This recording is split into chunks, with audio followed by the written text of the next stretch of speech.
আমরা last class কোথায় শেষ করেছিলাম?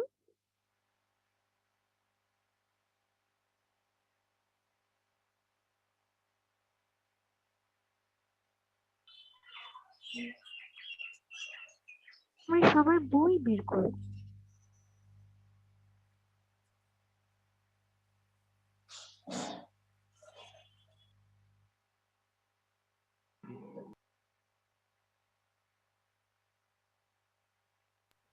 ম্যাম আসসালামু আলাইকুম। ওয়ালাইকুম সালাম।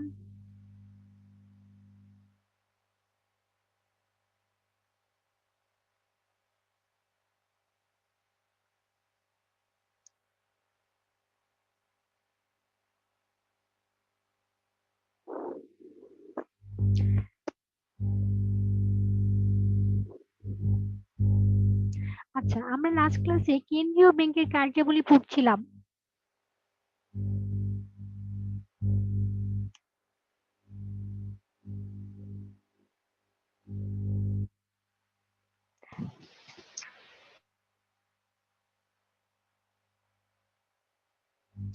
কেন্দ্রীয় ব্যাংক কাকে বলে কারো কি মনে আছে? আমরা একটু রিভাইজ করি, গত ক্লাসে পড়েছিলাম।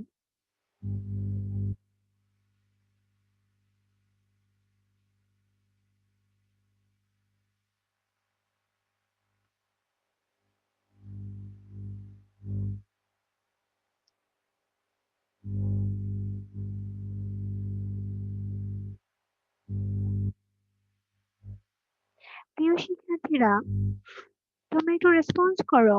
আমরা লাস্ট ক্লাসে কেন্দ্রীয় ব্যাংক পড়ছিলাম, মনে আছে কি?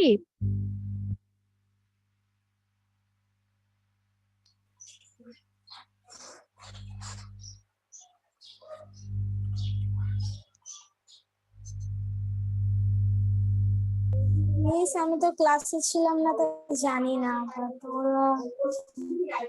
আচ্ছা, আমি তোমাদেরকে আরেকবার বলি, তোমরা যদি কেউ ক্লাস মিস করো তাহলে সেই লেকচার গুলো ইউটিউবে দেখে নেবে।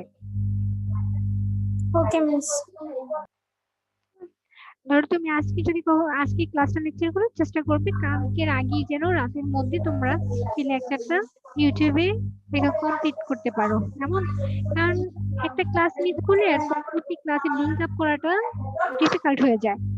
তো সেটা তোমাদের জন্য সুবিধা হবে যদি তোমরা এর আগের লেকচারটা ইউটিউবে ভালো করে দেখে নাও, তাহলে পরবর্তীতে ওই এরপরে যখন আমার সাথে ক্লাসে জয়েন করো তখন হয়তো আমার সাথে ওইভাবে ফ্লো ভাবে যেতে পারবে, সব টপিক বুঝতে পারবে। ক্লাস মিস করলে তোমরা সবাই ইউটিউবে দেখে নেবে, কেমন? আচ্ছা, আমি তারপরে আরেকবার একটু রিকল করি। কেন্দ্রীয় ব্যাংক আমরা পড়ছিলাম গত ক্লাসে কেন্দ্রীয় ব্যাংক নিয়ে। কেন্দ্রীয় ব্যাংক বলতে কি বোঝায় এবং কেন্দ্রীয় ব্যাংকের কিছু কার্যাবলী আমরা পড়েছিলাম। কেন্দ্রীয় ব্যাংকের সংজ্ঞার মধ্যে এক কথায় যদি আমরা সংজ্ঞা দিই তাহলে আমরা এটাকে এভাবে সংজ্ঞায়িত করতে পারি, যে ব্যাংক মুদ্রা বাজারের শীর্ষে অবস্থান করে অন্যান্য ব্যাংক ব্যবস্থাকে নিয়ন্ত্রণ করে থাকে এবং পরিচালনা করে থাকে তাকে কেন্দ্রীয় ব্যাংক বলা হয়ে থাকে। মুদ্রা বাজার বলতে আমরা মুদ্রা তো আমরা পুরো চ্যাপ্টারতে পড়তেছি মুদ্রা নিয়ে, মুদ্রা ও ব্যাংকিং নিয়ে। তো বুঝতেই পারছো যে মুদ্রা বাজারের শীর্ষে যে ব্যাংকটা অবস্থান করে এবং অন্যান্য ব্যাংক ব্যবস্থাকে পরিচালনা নিয়ন্ত্রণ করে থাকে সেটাকে কেন্দ্রীয় ব্যাংক বলে। আর বাংলাদেশের কেন্দ্রীয় ব্যাংক কোনটা?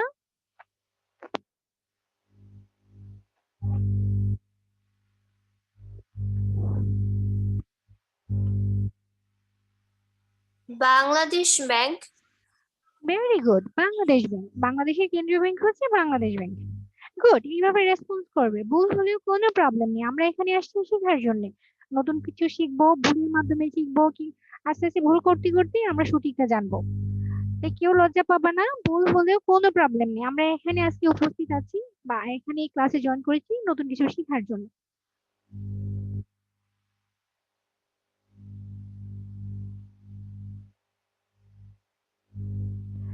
আচ্ছা, আমাদের কেন্দ্রীয় ব্যাংকের অনেকগুলো কার্যাবলী আছে, সেই কার্যাবলীর মধ্যে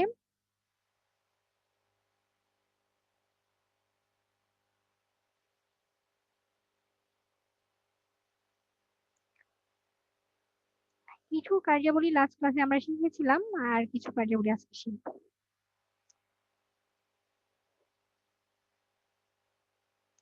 সাধারণ কার্যাবলীগুলো আমরা পড়েছিলাম, রাইট? তোমাদের মনে আছে?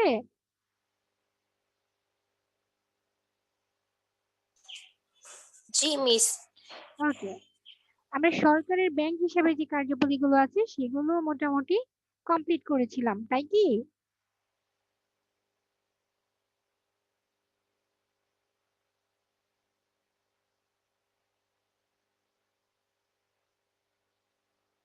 আমরা কি সরকারের ব্যাংক হিসেবে যে কার্যাবলীগুলো আছে ওগুলো পড়েছিলাম লাস্ট ক্লাসে?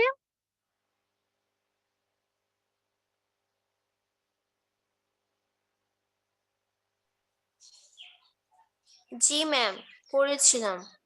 ওকে, তাহলে আজকে আমরা অন্যান্য ব্যাংকের ব্যাংক হিসাবে কেন্দ্রীয় ব্যাংকের যে কার্যাবলী সেগুলো পড়বো।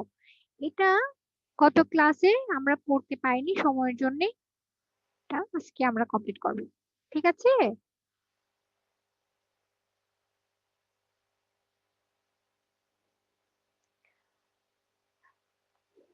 ডিয়ার স্টুডেন্টস, তোমাদেরকে আমি দেখতে পাচ্ছি না, তোমরা যদি রেসপন্স না করো তাহলে আমি তোমাদের সাথে কিভাবে কানেক্টেড থাকবো বলো তো? আমি তো তোমাদের সাথে আই কন্টাক্ট করতে পারছি না, ফেস টু ফেস দেখতে পাচ্ছি না, তাহলে তোমরা যদি রেসপন্স না করো তাহলে আমি কি করে বুঝবো বলো? আমি তো চাই আমার স্টুডেন্ট গুলো আমার সাথে কানেক্টেড থাকুক, পুরো ক্লাসটা আমার সাথে কানেক্টেড থাকুক। বুঝতে পারলেও বলুক মিস আমি বুঝেছি, না বুঝতে পারলেও বলুক মিস আমি বুঝিনি, বা প্রত্যেকটা কথার রেসপন্স করো, তাই না? স্টুডেন্ট এবং টিচারদের মাঝে যদি কানেকশন না থাকে তাহলে তো ক্লাসটা ইন্টারেক্টিভ হবে না, তাই না? জি ম্যাম। হুম, আমি বুঝতে পারছি তোমরা দুটো ক্লাস করে একটু টায়ার্ড হয়ে গিয়েছো এখন, কিন্তু এই বয়সে একটু এনার্জেটিক হতে হবে।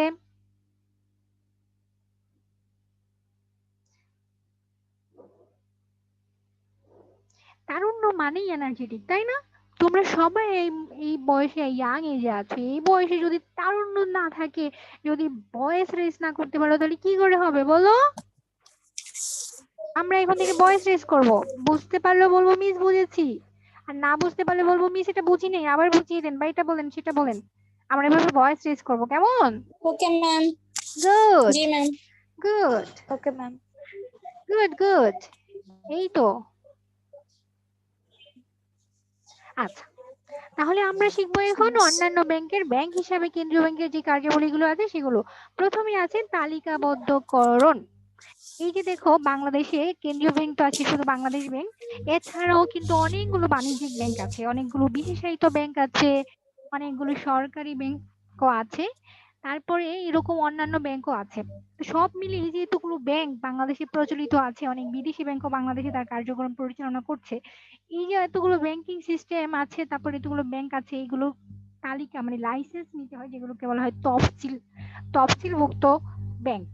বাংলাদেশ ব্যাংক থেকে কিছু লাইসেন্স নিতে হয়, যে বাংলাদেশ ব্যাংকের যে মানে আই মিন যে ব্যবস্থাপনা আছে সেই ব্যবস্থাপনা পত্রগুলো মেনে অন্যান্য ব্যাংকগুলো চলাফেরা করবে, বা এরকম কিছু তালিকাবদ্ধ হতে হয়।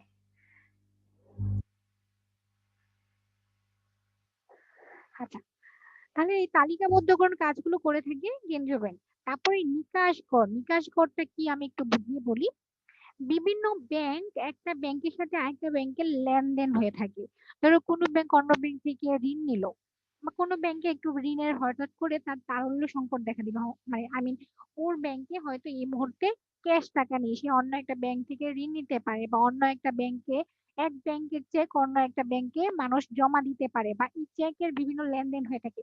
তো তো দেখা যায় কি, যে তোমার এক ব্যাংকের অন্যান্য ব্যাংকে অনেক লেনদেন থাকে, এই যে লেনদেন গুলো এক ব্যাংকের সাথে আরেক ব্যাংকের হয়ে থাকে, সেগুলো সেগুলো একটা ব্যবস্থার মাধ্যমে বাংলাদেশ ব্যাংক মিটিয়ে দিয়ে থাকে, সেটাকে বলা হয় নিকাশ কর। আমরা বুঝতে পারছি বিভিন্ন ব্যাংকে এক ব্যাংকের সাথে অন্য ব্যাংকের বিভিন্ন ধরনের লেনদেন হয়ে থাকে, সেটা যেমন ধরো আমরা চেক চেক ব্যবহার করি না, আমরা ধরো একটা ব্যাংকের চেক অন্য একটা ব্যাংকে জমা দিতে পারি। তো সেক্ষেত্রে দেখা যাচ্ছে এক ব্যাংক অন্য ব্যাংকের সাথে লেনদেন হয়ে থাকে, আবার অনেক সময় ঋণ নেয়, আরো অনেক ধরনের ব্যাংকিং কার্যক্রম থাকে একটা ব্যাংকের সাথে আরেকটা ব্যাংকের। তো ওই ওই যে এই ধরনের বিভিন্ন লেনদেন সংক্রান্ত যে জটিলতাগুলো হয়ে থাকে, সেই জটিলতাগুলো কেন্দ্রীয় ব্যাংক মিটিয়ে দিয়ে থাকে, সেটাকে বলা হয় নিকাশ গড়। এই পয়েন্টটা কি আমরা বুঝতে পেরেছি? জি ম্যাম। ওকে, এরপর হচ্ছে আরেকবার একটু রিপিট করলে ভালো হতো। ওকে ওকে ওকে, একটা ব্যাংকের সাথে আরেকটা ব্যাংক, কেন্দ্রীয় ব্যাংক ছাড়া অন্যান্য যে বাণিজ্যিক ব্যাংকগুলো বাংলাদেশে আছে, বিশেষায়িত ব্যাংক হোক বা বাণিজ্যিক ব্যাংকগুলো হয়ে থাকুক, তো সেক্ষেত্রে দেখা যাচ্ছে তোমার বাংলাদেশে প্রায় 60 61টা, সম্ভবত 61টার মতো বাণিজ্যিক ব্যাংক এখন বাংলাদেশে আছে তফসিলিভুক্ত।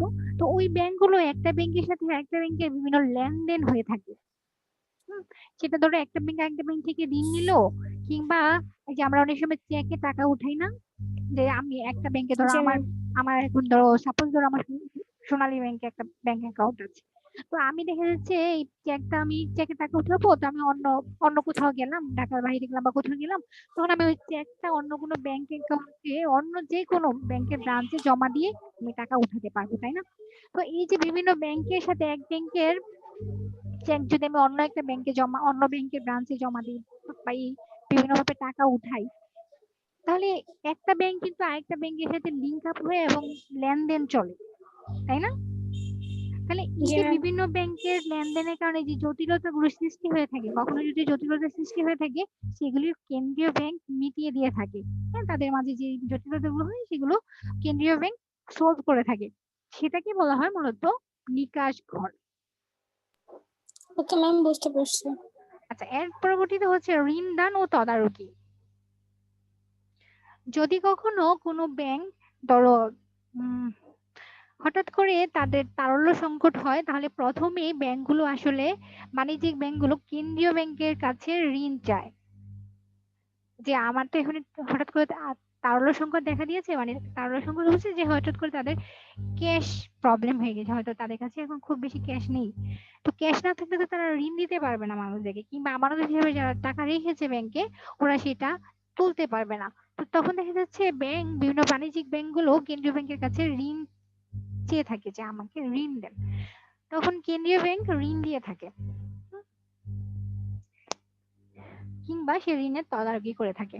আচ্ছা, তারপরে কখনো যদি ধরো বিভিন্ন ব্যাংকের সাথে লেনদেনের ক্ষেত্রে কখনো ঋণ আদায়ে এক ব্যাংক আরেক ব্যাংকের কাছ থেকে ঋণ আদায়ে প্রবলেম হয়ে থাকে, অনেক সময় হয় না, জটিলতা সৃষ্টি হয় যে একটা ব্যাংকের কাছ থেকে আরেকটা ব্যাংক ঋণ নিল কিন্তু সে ঋণটা পরিশোধ করছে না, বিভিন্ন প্রবলেম হচ্ছে, তখন সেই ক্ষেত্রে আসলে কেন্দ্রীয় ব্যাংক সহযোগিতা করে থাকে কিভাবে ঋণটা আদায় করা যায় সেটা। আর আমরা বুঝতেই পারছি যে কেন্দ্রীয় ব্যাংক মানেই পুরো ব্যাংকিং ব্যবস্থাটাকে নিয়ন্ত্রণ করে থাকে বা ব্যবস্থাপনা করে থাকে। আর যখন ব্যবস্থাপনা কথাটা আসে তখনই আসে নিরীক্ষণ। বুঝতে পারছি যে তদারকি করে থাকে যে ঠিক মতো সবকিছু ঠিকঠাক মতো হচ্ছে কিনা, পুরো ব্যাংকিং ব্যবস্থার মধ্যে যেই বাংলাদেশ ব্যাংকের যেই তোমার ব্যবস্থাপনা পত্র আছে, যে কিভাবে কিভাবে ব্যাংকগুলো পরিচালিত হবে, উম, কোনটাকে কিভাবে ম্যানেজ করবে, এরকম একটা পুরো একটা ওদের আম, একটা ব্যবস্থাপনা পত্র আছে আর কি, যেগুলো বাণিজ্য ব্যাংকগুলো বা তফসিলিভুক্ত যে ব্যাংকগুলো আছে সেগুলোকে ফলো করতে হয়। তো সেই রকম ভাবে ওরা ফলো করছে কিনা সেগুলোকে আসলে ইভালুয়েশন করে থাকে বা মনিটরিং করে থাকে বাংলাদেশ ব্যাংক। আচ্ছা, আরেকটা বিষয় হচ্ছে ধরো যে আমাদের এর পরবর্তীতে যেটা আছে সেটা হচ্ছে জমা সংরক্ষণ। জমা সংরক্ষণটা কি? ধরো আমি কোন একটা ব্যাংকে 10,000 টাকা রাখলাম, 10,000 টাকা যে আমি রাখলাম, কোন একটা ব্যাংকে ধরো আমি 10,000 টাকা জমা দিলাম, জমা করে রাখলাম, হ্যাঁ? তো আমি যখন কোনো একটা ব্যাংকে 10,000 টাকা জমা রাখবো, তখন ওই ব্যাংকের একটা বাধ্যতামূলক, আমার যে টাকাটা জমা রাখছি তার 10% বাংলাদেশ ব্যাংকে রাখতে হবে। বুঝতে পেরেছো? যদি আমি 10,000 টাকা রাখি, ধরো আমি 10,000 টাকা আজকে সোনালী ব্যাংকে রাখলাম, তাহলে সোনালী ব্যাংক কি করবে, আমার এই 10,000 টাকার যে 10%, সেই 10% আবার বাংলাদেশ ব্যাংকে জমা রাখতে হবে। এটাকে বলা হয় রিজার্ভ রেশিও, যে তোমাকে এই টাকাটা, মানে একটা ব্যাংকে এই 10% কেন্দ্রীয় ব্যাংকে জমা রাখতেই হবে। কারণ হঠাৎ করে যদি আমি গিয়ে এখন টাকা চাই ব্যাংকের কাছে, তাহলে ব্যাংক যেন মানে কখনোই মানে বিপদে পড়ে না যায়, যেন একটা ফিক্সড একটা অ্যামাউন্ট কেন্দ্রীয় ব্যাংকে জমা থাকে। আমরা কি এই পয়েন্টটা বুঝতে পেরেছি?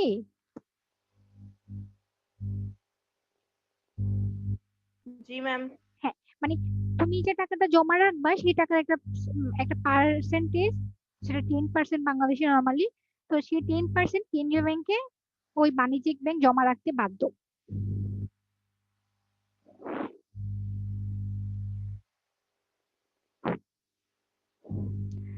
এরপর হচ্ছে উপদেষ্টা। উপদেষ্টা হচ্ছে বিভিন্ন ব্যাংকগুলোকে বিভিন্ন ধরনের উপদেশ দিয়ে থাকে। যেমন ধরো বাংলাদেশ বিভিন্ন ব্যাংক কিভাবে মোবাইল ব্যাংকিং চালু করবে। বাংলাদেশ যখন ডিজিটাল যুগে প্রবেশ করলো তখন হচ্ছে প্রথমে যখন মোবাইল ব্যাংকিং চালু হলো তখন বিভিন্ন ব্যাংকগুলো আস্তে আস্তে, এখন কিন্তু মোটামুটি সবগুলো ব্যাংকই, অলমোস্ট সবগুলো ব্যাংকেই মোবাইল ব্যাংকিং এর ব্যবস্থা আছে। তো এরকম কিভাবে বিভিন্ন বিষয়গুলোকে আরো বেশি আপগ্রেডেড করা যায়, আরো বেশি জনসাধারণের জন্য কমফোর্টেবল ম্যাম করা যায়। মোবাইল যেমন ব্যাংক তোমার কোশ্চেনটা বুঝতে পারিনি। ম্যাম মোবাইল ব্যাংকিং আর অনলাইন ব্যাংকিং তো এক না? মোবাইল ব্যাংকিং এবং অনলাইন ব্যাংকিং অনেকটা এক। মোবাইল ব্যাংকিং হচ্ছে তুমি মোবাইলের মাধ্যমেই বিভিন্ন টাকা ট্রান্সফার করতে পারবা, করতে পারবা। আর অনলাইন ব্যাংকিং ও অলমোস্ট সেম, কিন্তু অনলাইন ব্যাংকিংটা হচ্ছে তুমি শুধু টাকা ট্রান্সফার না, তুমি টাকার মাধ্যমে বিভিন্ন কিছু পে করতে পারবা, সবকিছুই করতে পারবা। এখন মূলত অলমোস্ট সেম হয়ে গেছে যে তুমিও মোবাইলের মাধ্যমেও যদি তোমার মোবাইল ইন্টারনেট থাকে তুমি যাবতীয় লেনদেন করতে পারবা। তারপরে অনলাইনেও তো ওই আর কি, তুমি মোবাইলের থেকে অনলাইন তুমি কানেক্ট করো, আর কিংবা তুমি ল্যাপটপ পসিবল। এই যে আমরা বিকাশ করছি তাই না, এখন তো আমরা বিকাশ একটা অ্যাপ থাকলেই যে কোনো জায়গা থেকে টাকা ট্রান্সফার করে দিচ্ছি। কিংবা তোমার হাতে যদি এখন ক্রেডিট কার্ড থাকে, কিংবা তুমি ধরো নেক্সাসে কোনো কিছু পে করবা, তো তুমি দেখা যাচ্ছে নেক্সাসে তোমার মোবাইলে যদি নেক্সাস ইনস্টল করা থাকে, তুমি নেক্সাসে যে কোনো কিছু পে করে দিতে পারবা, তুমি যে কোনো কিছু পারচেজ করেও নেক্সাসে পে করে দিতে পারবা। কিংবা সোনালী ব্যাংকের যে সেবা আছে সেটা দিয়ে তুমি চাইতেই মোবাইল ব্যাংকিং এর মাধ্যমে সবকিছু করতে পারবে। তারপরে হচ্ছে আমাদের কেন্দ্রীয় ব্যাংকের আরেক আরেক ক্যাটাগরি কার্যাবলী হচ্ছে উন্নয়নমূলক কার্যাবলী। উন্নয়নমূলক কার্যাবলী আমরা বুঝতে পারছি যে কিভাবে বিভিন্ন সেক্টর গুলোকে উন্নয়ন করা যায়। স্পেশালি যেহেতু আমরা ব্যাংকিং সেক্টর নিয়ে কাজ করছি, কথা বলছি, তাহলে আমাদের বিষয়টা আসলে ব্যাংকিং ব্যবস্থাকে কি করে উন্নয়ন করা যায় সেই রিলেটেড কিছু কার্যাবলী পরিচালনা করে থাকে। যেমন প্রথমে আসছে ব্যাংকিং ব্যবস্থার উন্নয়ন, কিভাবে আরো ব্যাংকিং ব্যবস্থাকে উন্নয়ন করা যায়, আন্তর্জাতিক মানসম্পন্ন করা যায়। কারণ ব্যাংকিং ব্যবস্থাটা শুধুমাত্র আমাদের আভ্যন্তরীণ ব্যবস্থার সাথেই সংযুক্ত নয়, এটা আসলে ইন্টারন্যাশনাল ব্যাপার। কারণ আমরা শুধুমাত্র এমন না যে আমরা সাপোজ ধরো শুধু বাংলাদেশের ভিতরেই আমরা লেনদেন করে থাকি, তাই না। আমরা আমাদের আমাদের ব্যাংকিং এর মাধ্যমে আমাদের ইন্টারন্যাশনালি কানেক্টেড হতে হয়। যেমন রেমিটেন্স আসছে, হ্যাঁ, যারা দেশের বাহিরে আছেন, যেসব প্রবাসীরা দেশের বাংলাদেশের নাগরিক দেশের বাইরে আছেন, ওনারা যে টাকা পাঠাচ্ছেন ব্যাংকের মাধ্যমেই পাঠাচ্ছেন। এখন অবশ্য বিকাশে বা এরকম মোবাইল ব্যাংকিং হোক কিংবা হচ্ছে অ্যাকাউন্টের মাধ্যমে হোক, ওরা এখন টাকা পাঠাচ্ছে, বাংলাদেশে পাঠাচ্ছে। এটাও এই যে রেমিটেন্স ফ্লোটা আসছে, এটাও কিন্তু একটা ইন্টারন্যাশনাল ব্যাপার। আবার এই যে আমদানি রপ্তানি হচ্ছে, সেগুলো ব্যাংকের মাধ্যমেই টাকা পে করতে হয়। তখন দেখা যাচ্ছে ডলারে পে করলে সেটাকে আবার ব্যাংকের মাধ্যমে ওই দেশের টাকা ট্রান্সফার করতে হয় বা ওই দেশের টাকায় কনভার্ট করে নিতে হয়। তাহলে এই যে মানে শুধু আভ্যন্তরীণ ব্যবস্থা না, ইন্টারন্যাশনাল বিভিন্ন ব্যবস্থার সাথে সংযুক্ত। সেজন্য আমাদের কি করতে হয়, যে ওই ব্যাংকিং ব্যবস্থাগুলোকে আসলে বহির্বিশ্বের সাথে আপডেটেড করতে হয়। তো সেটা কিভাবে করা যায়, সেই ক্ষেত্রে বাংলাদেশ ব্যাংক বিভিন্ন উদ্যোগ নিয়ে থাকে এবং সেই অনুসারে বিভিন্ন ব্যাংকগুলোকে নির্দেশ দিয়ে থাকে। যেমন ধরো গ্রিন ব্যাংকিং যখন চালু হয়েছিল, তখন কিন্তু বাংলাদেশ ব্যাংক অলমোস্ট সবগুলো ব্যাংক গুলোকে নির্দেশ দিয়েছিল যে একটা গ্রিন গ্রিন ব্যাংকিং এর ব্যবস্থা করার জন্য। কিংবা বিভিন্ন ব্যাংকগুলোকে ধরো সাপোজ বললো যে আপনারা এত পার্সেন্টেজ রাখেন যে এই কৃষি খাতে ঋণ দিবেন, বা বললো যে এইরকম একটা পার্সেন্টেজ রাখেন আপনারা শিল্প খাতে এরকম পার্সেন্টেজ একটা ঋণ দিবেন। এরকম করে কিছু নির্দেশ দিয়ে দিল। কিংবা সবগুলো ব্যাংকগুলোকে বললো যে আপনারা ই সেবার ব্যবস্থাগুলো যেন হচ্ছে আপনাদের সব ইনফরমেশন ওয়েবসাইটের মাধ্যমে বা অনলাইনে পাওয়া যায়, সেরকম একটা ই সেবার ব্যবস্থা করুন। তো এই যে বিভিন্ন নির্দেশগুলো সময়ের সাথে সাথে আপডেটেড হওয়ার জন্য বিভিন্ন সময়ের সাথে সাথে ওরা বিভিন্ন সামঞ্জস্য রেখে বিভিন্ন ধরনের উন্নয়ন পদক্ষেপ নিয়ে থাকে এবং সেই অনুসারে বিভিন্ন ব্যাংকগুলোকে নির্দেশ দিয়ে থাকে। ওইটাও সেম, বিভিন্ন খাতে কিভাবে উন্নয়ন করা যায়। বৈদেশিক বাণিজ্য একটু আগে বলেছি, বাংলাদেশ শুধুমাত্র অভ্যন্তরীণ লেনদেনই হয়ে থাকে না, বিদেশের স্বার্থেও বিভিন্ন ধরনের লেনদেন হয়ে থাকে, বিভিন্ন আমদানি হয়ে থাকে, রপ্তানি হয়ে থাকে। আমরা বিভিন্ন প্রোডাক্ট বাংলাদেশের বাইরে রপ্তানি করে থাকি। তো যখন রপ্তানি করব, পুরো ব্যাংকিং কার্যক্রমটাই তো আসলে ব্যাংকের মাধ্যমে হয়, টাকার লেনদেন যাই বলো। লাইসেন্স অফ ইম্পোর্ট বা এক্সপোর্টের অনেক ধরনের লাইসেন্স থাকে, সেগুলো ব্যাংকিং এর মাধ্যমেই করতে হয়। তো সেই বিষয়গুলো আসলে পুরো বৈদেশিক বাণিজ্যের ব্যাপারটা আসলে বিভিন্ন বাণিজ্যিক ব্যাংক বা বিভিন্ন ব্যাংকের মাধ্যমে হয়ে থাকে। তো সেই ক্ষেত্রেও সামঞ্জস্য রেখে কেন্দ্রীয় ব্যাংক বিভিন্ন ধরনের পদক্ষেপ নিয়ে থাকে। আচ্ছা, আরেকটা হচ্ছে আর্থিক পরিকল্পনা। হ্যাঁ, আর্থিক পরিকল্পনা নিয়ে আমি একটু বলি। আর্থিক পরিকল্পনাটা হচ্ছে বাংলাদেশ ব্যাংক কয়েক মাস পর পরই দেশের অর্থনীতির সাথে সামঞ্জস্য রেখে কিছু পরিকল্পনা নিয়ে থাকে। যেমন ধরো, বাংলাদেশে যখন কিছুদিন আগে করোনার সময় বাংলাদেশের অর্থনীতি যখন অনেক বেশি স্থবির হয়ে গিয়েছিল, বাংলাদেশের যত অর্থনৈতিক কর্মকাণ্ড ছিল সেগুলো অলমোস্ট বন্ধ হয়ে গিয়েছিল, মানুষ লকডাউনে পড়ে গিয়েছিল, কিছু অর্থনৈতিক কর্মকাণ্ডের সাথে ইনভলভ হতে পারছিল না। মোটামুটি পুরো বাংলাদেশের অর্থনীতি প্রায় স্থবির ছিল। তখন বাংলাদেশ সরকার কিছু প্রণোদনা ঘোষণা করেছিল, তোমরা কি নিউজে দেখেছিলে? জি ম্যাম। হ্যাঁ, বাংলাদেশ সরকার কিছু প্রণোদনা দিয়েছিল। তো সেই প্রণোদনার প্যাকেজ গুলো যে দিয়েছিল, সেগুলো মূলত সেই ক্ষেত্রেও বাংলাদেশ ব্যাংক একটা বড় রকমের ভূমিকা আছে, বাংলাদেশ ব্যাংকের বড় রকমের ভূমিকা আছে। এই যে বাংলাদেশ ব্যাংক, এই পুরো পরিকল্পনার সাথে বাংলাদেশ ব্যাংকও ওতপ্রোতভাবে জড়িত ছিল। কারণ বাংলাদেশ যখন বাংলাদেশের কিংবা যে কোনো দেশের কোনো একটা অর্থনীতি যখন স্থবির হয়ে যায়, তখন আসলে সরকারের পক্ষ থেকে বা কেন্দ্রীয় ব্যাংক যেহেতু সরকারি ব্যাংক, আমরা তো এর আগে পড়েছি কেন্দ্রীয় ব্যাংক কি সরকারের ব্যাংক না?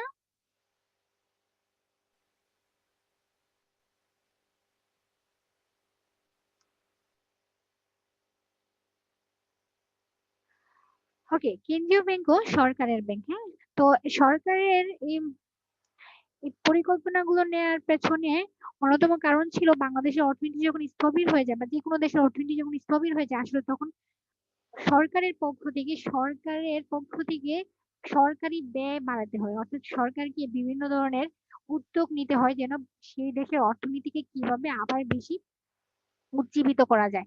সেরকমই, অর্থাৎ বাংলাদেশ ব্যাংক যেহেতু পুরো অর্থনীতি স্থবির ছিল, তাই বাংলাদেশ ব্যাংক বা সরকারের পক্ষ থেকে একটা বড় ধরনের প্রণোদনা প্যাকেজ ঘোষণা করা হয়েছিল, যেন এই প্রণোদনা গুলো ইউজ করে বিভিন্ন বিভিন্ন সেক্টর গুলো আবার সে আগের অবস্থায় ফিরে আসতে পারে। অর্থাৎ তখন তো মানুষের হাতে তেমন কোনো টাকা ছিল না, তাই সরকার বিভিন্ন ধরনের প্যাকেজ দিয়ে বা বিভিন্ন ধরনের প্রণোদনা দিয়ে ওই সেক্টর গুলোকে আবার স্বাভাবিক অবস্থায় ফিরিয়ে আনার জন্য বিভিন্ন ধরনের প্যাকেজ দিয়েছিল।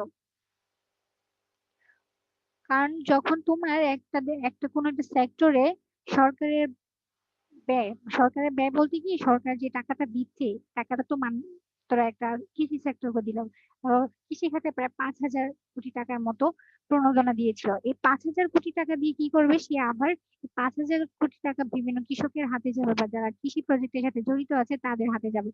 ওরা কি করবে, বিভিন্ন ধরনের মেশিনারিজ কিনবে বা কৃষি সেক্টর ইউজ করবে যেন ফসল আরো বেশি বৃদ্ধি পায়। অর্থাৎ মানুষ কৃষিকাজে এঙ্গেজড হবে এবং কৃষিকাজ এই টাকাটা নিয়ে সে কি করবে, কৃষিকাজের জন্য বিভিন্ন জায়গায় বিনিয়োগ করবে বা কৃষি ফসল টসল কিভাবে আরো বৃদ্ধি করা যায়, তখন সে এই টাকাটা এখানে ব্যয় করবে।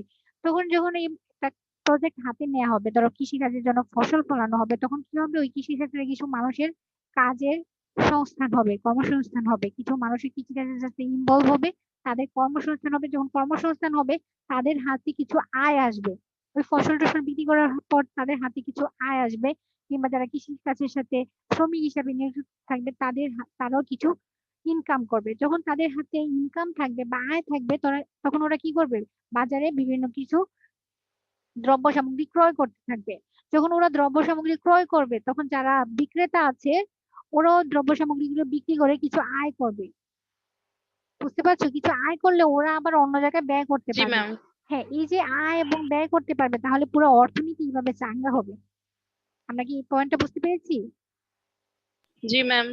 ওকে, সেই জন্য অর্থনীতিকে আসলে উজ্জীবিত করার জন্য সরকার বিভিন্ন ধরনের অর্থনৈতিক পরিকল্পনা নিয়ে থাকে। এটা তো ছিল বাংলাদেশের অর্থনীতি যখন খুব খারাপ ছিল। আবার যখন অর্থনীতি খুব ভালো থাকে, তখন সরকার বা বাংলাদেশ ব্যাংক বিভিন্ন ধরনের পরিকল্পনা নিয়ে থাকে। সেটা আমরা আরো একদিন আলোচনা করব। আজকে সময় থাকলে অবশ্যই আজকে আলোচনা করতাম, বা একটু বৃহত্তর আলোচনা।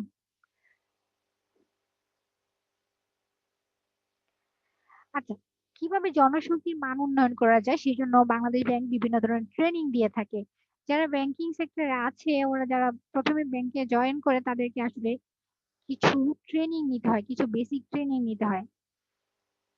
হুম, তো এরকম আসলে বাংলাদেশের ব্যাংকের জনশক্তি উন্নয়নের জন্য বাংলাদেশ ব্যাংক বাংলাদেশ না আসলে কেন্দ্রীয় ব্যাংক বিভিন্ন ধরনের ট্রেনিং এর ব্যবস্থা করে থাকে।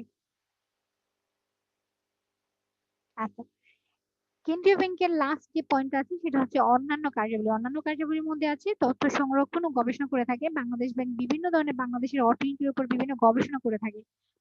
বিভিন্ন ধরনের ডাটা কালেক্ট করি, তারপরে সেগুলো গবেষণা করে ওরা রিপোর্ট আকারে সেগুলো প্রকাশ করে থাকে এবং সেই প্রকাশনাগুলো ওদের ওয়েবসাইটে পাওয়া যায়। তোমরা যখন বাংলাদেশ বা কেন্দ্রীয় ব্যাংক যে কোনো দেশের কেন্দ্রীয় ব্যাংকের ওয়েবসাইটে যাবা, দেখবে ওখানে একটা ক্যাটাগরি আছে যে ক্যাটাগরিতে ওদের যে ধরনের গবেষণা হয়েছে সেই গবেষণার ডেটা গুলো এবং সেই গবেষণার বিভিন্ন প্রকাশনাগুলো ওখানে আছে।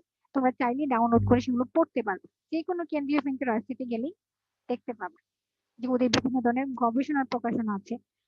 ওরা ওই দেশের অর্থনীতি নিয়ে বিভিন্ন ধরনের গবেষণা করে থাকে। তোমরা অর্থনীতি পড়ছো, যারা অর্থনীতি নিয়ে ফিউচারে কিছু করার চিন্তা ভাবনা আছে ওরা আসলে ফিউচারে দেখবা যে বিভিন্ন কেন্দ্রীয় ব্যাংকের যে গবেষণা পত্রগুলো আছে সেগুলো নিয়ে বেশ ভালো করে পড়াশোনা করছে। কারণ দেখা যাচ্ছে কেন্দ্রীয় ব্যাংকের প্রকাশনাগুলো ওই দেশের অর্থনীতি নিয়ে থাকে, অর্থনীতি কিভাবে উন্নয়ন করা যাবে, বিভিন্ন অর্থনৈতিক সমস্যাগুলো নিয়ে বিভিন্ন ধরনের রিসার্চ করে থাকে।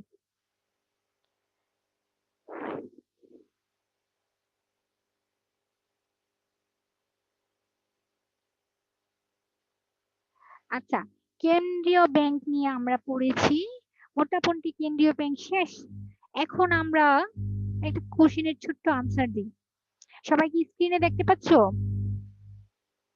জি ম্যাম, দেখা যাচ্ছে।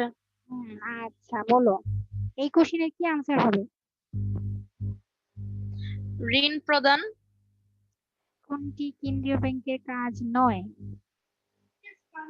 ওকে, আমি তোমার আনসার পেলাম, বাকিরা বলো।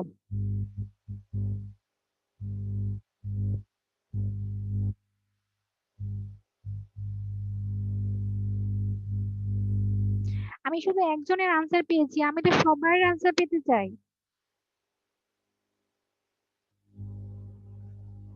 আমার ক্লাসে তো স্টুডেন্ট অনেক, তাহলে আমি কেবলমাত্র কেন আমার একজন স্টুডেন্টের আনসার পাবো? আমি তো সবার আনসার শুনতে চাই।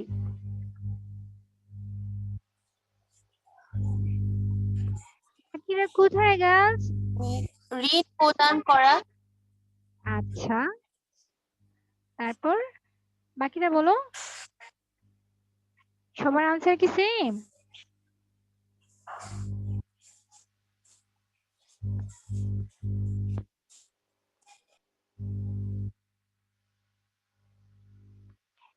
বলো বলো, তোমরা বলো, সবার আনসার কি সেম? আমি দুজন স্টুডেন্টের ম্যাম, আনসার ঋণ পেয়েছি। প্রদানই তো হবে। আচ্ছা আচ্ছা, ঠিক আছে। আমি মোটামুটি তিনজনের কাছ থেকে শুনলাম, সবাই বললো যে ঋণ প্রদান। কোনটি কেন্দ্রীয় ব্যাংকের কাজ নয়, বললো ঋণ প্রদান। Good. ঠিক করে শোনা যাচ্ছে না। এখন শুনতে পাচ্ছো? ম্যাম, আপনার কথা শোনা যাচ্ছে, হয়তো ওর সমস্যা ফোনে। ওকে ওকে, আচ্ছা ঠিক আছে। আচ্ছা আচ্ছা ঠিক আছে, আমরা তাহলে আনসারটা দেখি কি হয়। আচ্ছা, যারা ট্রাই করেছো তোমাদের সবাইকে ধন্যবাদ, কারণ তোমাদের আনসারটা সঠিক হয়েছে। আর যদি ভুলও হতো তাতেও কোনো প্রবলেম ছিল না, বাট তোমাদের আনসারটা ট্রু। ইয়েস, কোনটি কেন্দ্রীয় ব্যাংকের কাজ নয়, সেটা হচ্ছে ঋণ প্রদান। আমরা দেখেছি কেন্দ্রীয় ব্যাংকের কাজের মধ্যে নোট প্রচলন করে থাকে কেন্দ্রীয় ব্যাংক, সরকারের ব্যাংক হিসাবেও কেন্দ্রীয় ব্যাংক কাজ করে থাকে, ঋণ তো নিয়ন্ত্রণ করেই থাকে কেন্দ্রীয় ব্যাংক। অর্থাৎ তাহলে ঋণ প্রদান এই বিষয়টার সাথে কেন্দ্রীয় ব্যাংক জড়িত না। Good, very good, very good initiative. Okay, তাহলে আমরা একটু এক নজরে দেখি বাংলাদেশ ব্যাংকের কি কার্যাবলী। আমরা তো পড়লাম কেন্দ্রীয় ব্যাংক হিসেবে কি কার্যাবলী আছে কেন্দ্রীয় ব্যাংকের, সেটা হচ্ছে আসলে পুরো পৃথিবীর জন্য প্রযোজ্য। যত ধরনের প্রত্যেকটা দেশের কেন্দ্রীয় ব্যাংক যা আছে সেগুলো আমরা দেখলাম ইন জেনারেল তাদের কি কার্যাবলী। এখন আমরা স্পেসিফিক্যালি দেখবো আমাদের দেশে কেন্দ্রীয় ব্যাংক অর্থাৎ বাংলাদেশ ব্যাংকের কি কার্যাবলী আছে। কেন্দ্রীয় ব্যাংকের কার্যাবলী অ্যাকচুয়ালি বাংলাদেশ ব্যাংকের কার্যাবলী, তারপর আমরা একটু এক নজরে কিছু মেইন পয়েন্ট গুলো একটু দেখি। আচ্ছা, আমরা জানি বাংলাদেশ ব্যাংক নোট প্রচলন করে থাকে, নোট প্রচলন করে থাকে বাংলাদেশ ব্যাংক একমাত্র কেন্দ্রীয় ব্যাংকের নোট প্রচলন করার ক্ষমতা রাখে। সেক্ষেত্রে বাংলাদেশ ব্যাংক তো অবশ্যই নোট প্রচলন করে থাকে। বাংলাদেশ ব্যাংক কি কি নোট প্রচলন করে বলো তো?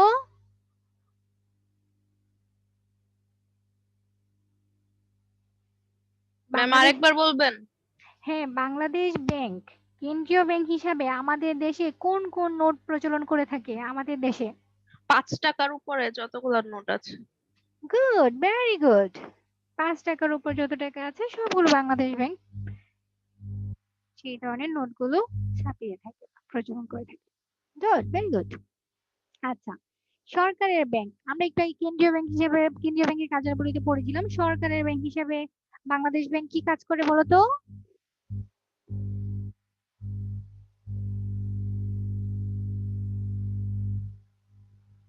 সরকারের যত আয় ব্যয় কিংবা এই ধরনের যত টাকা পয়সা জমা রাখতে হবে সব কোথায় রাখে? বাংলাদেশ ব্যাংকে। বাংলাদেশ ব্যাংকে। ইয়েস, বাংলাদেশ ব্যাংকে রাখে। আচ্ছা, অন্যান্য ব্যাংকের ব্যাংকার, এটা নিয়ে একটু বলো, আমরা একটু আগে পড়ে এসেছি। অন্যান্য ব্যাংকে ঋণ দিয়ে থাকে। অন্যান্য ব্যাংকে যত ধরনের সমস্যা আছে সেগুলো সলভ করে থাকে বাংলাদেশ ব্যাংক, বা তাদেরকে ব্যবস্থাপনা করে থাকে, তাদেরকে নিয়ন্ত্রণ করে থাকে, তাদেরকে মনিটরিং করে থাকে, তাদের বিভিন্ন ধরনের উপদেষ্টা হিসাবে কাজ করে, তাদের বিভিন্ন গঠনমূলক পরামর্শ দিয়ে থাকে বাংলাদেশ ব্যাংক। আচ্ছা, ঋণ নিয়ন্ত্রণ করে থাকে। আচ্ছা, একটা দেশের জন্য যখন অতিরিক্ত ঋণ হয়ে যায় সেটাও কিন্তু একটা দেশের জন্য ভালো না। ধরো বাংলাদেশ সরকার অনেক বেশি ঋণ নিল বহির্বিশ্ব থেকে, সেটাও কিন্তু বাংলাদেশের অর্থনীতির জন্য খুব বেশি ভালো না। তখন দেখা যাবে কি একটা জিডিপি বড় একটা পার্সেন্টেজ শুধুমাত্র ঋণের সুদ হিসাবে দিয়ে দিতে হচ্ছে। সেটাও আসলে একটা একটা অর্থনীতির জন্য খুব বেশি ভালো না। আবার খুব বেশি ঋণ কম হয়ে যাওয়া মানে হচ্ছে যে একটা দেশের কর্মকাণ্ডের সাথে একটা দেশ খুব বেশি জড়িত না, কারণ বিভিন্ন ধরনের উন্নয়ন কর্মকাণ্ড পরিচালনা করার জন্য অনেক বেশি অর্থের প্রয়োজন। তো বাংলাদেশের মতো উন্নয়নশীল দেশগুলো তো অত অর্থ নেই, তখন বিভিন্ন দেশ থেকে ঋণ নিতে হয়। তো ঋণের পরিমাণ যদি খুব কম হয় তার মানে বোঝা যাচ্ছে যে আসলে ওই দেশের উন্নয়ন কর্মকাণ্ড বেশি নাই, তার অত বেশি ব্যয় হয় না বা অত ব্যয়ের দরকার হয় না। তার মানে খুব বেশি ঋণ কম হওয়াও কিন্তু অর্থনীতির জন্য শুভকর নয়, আবার খুব বেশি ঋণ বেশি হয়ে যাওয়া অর্থনীতির জন্য ভালো কোনো সিগন্যাল নয়। অর্থাৎ ঋণটাকে নিয়ন্ত্রণ করে থাকে বাংলাদেশ ব্যাংক, যে একটা দেশের জন্য কতটুকু ঋণ নেওয়া দরকার এই বর্তমান সময়ে এই পার্সপেক্টিভে বাংলাদেশের কতটুকু ঋণ নিবে বা কিভাবে নিবে, এই ধরনের যে ব্যবস্থাপনা গুলো আছে এগুলো বাংলাদেশ ব্যাংক করে থাকে। আমরা এই পয়েন্টটা বুঝতে পেরেছি। জি ম্যাম। আচ্ছা, ঋণ দানের শেষ আশ্রয়স্থল বাংলাদেশ ব্যাংক কিভাবে? ধরো একটা একটা ব্যাংক প্রায় দেউলিয়া হয়ে যাচ্ছে, কিংবা তার তার তার ব্যাংকের অধীনে যত ধরনের অ্যাকাউন্ট আছে ওই আমানতকারীরা ঠিক মতো ঋণ তাদের আমানত ফিরে পাচ্ছে না, হঠাৎ ব্যাংকে তারল্য সংকট দেখা দিচ্ছে, এখন এই মুহূর্তে হঠাৎ করে ইনস্ট্যান্টলি কোনো ব্যাংক অন্য জায়গা থেকে ঋণ নিতে পারছে না, কারণ একটা ঋণ নিতে হলে তো কিছু প্রসিডিওর লাগে, প্লাস হচ্ছে একটু সময়ের ব্যাপার। তখন সে আছে তাৎক্ষণিকভাবে বা হচ্ছে একমাত্র শেষ আশ্রয়স্থল হিসাবে বাংলাদেশ ব্যাংক থেকে সে ঋণ নিতে পারবে একটা ছোট্ট পার্সেন্টেজের মাধ্যমে, সেটা 5% বা কখনো 5% কখনো 4% হারে বাংলাদেশ ব্যাংক ওই ব্যাংকটাকে, যে ব্যাংক আসলে এখন তারল্য সংকটে ভুগছে সে ব্যাংকে ঋণ দিয়ে থাকে। এটা হচ্ছে একদমই নর্মালি কেন্দ্রীয় ব্যাংক কোনো ঋণ দেয় না, কিন্তু হচ্ছে যখন একটা ব্যাংক খুব বিপদে পড়ে অর্থাৎ তারল্য সংকটে পড়ে যায় তখন সেই ব্যাংকটাকে কেন্দ্রীয় ব্যাংক ঋণ দিয়ে থাকে। বুঝতে পেরেছি? জি ম্যাম। বৈদেশিক বিনিময় হার নির্ধারণ করে। বৈদেশিক বিনিময় কিভাবে হার নির্ধারণ করে থাকে? একটা দেশের বিভিন্ন দেশের সাথে লেনদেন থাকে, যেমন ধর ডলারের বিপরীতে বাংলাদেশের টাকা কি পরিমাণ হবে বা ইউরোর বিপরীতে কি পরিমাণ হবে, এই ধরনের বিনিময় যে হারগুলো আছে সেগুলো বাংলাদেশ ব্যাংক নির্ধারণ করে থাকে। হ্যাঁ? আর নিকাশ গড় সেটা তো আমরা আলোচনা করেছি, উন্নয়নমূলক কাজগুলো কি সেটাও আমরা বুঝেছি। তাহলে বাংলাদেশ ব্যাংকের কার্যাবলী নিয়ে কারো কোনো প্রবলেম আছে?